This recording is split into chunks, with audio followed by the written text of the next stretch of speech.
జై శ్రీరామ్. భవానీపురం నుండి బస్టాండ్ వెళ్తున్న ఫ్లైఓవర్ కనదుర్గ ఫ్లైఓవర్ మీద అయితే యాక్సిడెంట్ అయింది. వాళ్ళైతే కారు ఫ్లైఓవర్ మధ్యలో ఆపారు. అమ్మవారి గుడి ఫోటోలు తీసుకోవడానికి మరి దేనికో మరి ఆపితే ఈ స్వామి చూసుకోకుండా టర్నింగ్ పాయింట్ అది. ఆ స్వామి అయితే వెళ్ళి ఆ వెహికల్ని కుదరడం జరిగింది.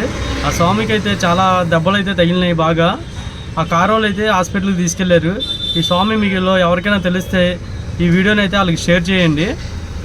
దయచేసి అమ్మవారి కనకదుర్గ ఫ్లైఓవర్ మీద కార్లు అయితే ఆపమాకండి. యాక్సిడెంట్లు అయితే అక్కడ బాగా ఎక్కువ జరుగుతున్నాయి.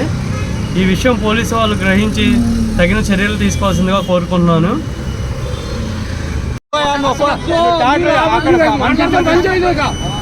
ఫోన్ చేసి అక్కడ పిలిపి చూపించు బాబు. అంబులెన్స్ ఆ నెంబర్ ఫోన్ చేసి 108 108 ఫోన్ కొట్టండి.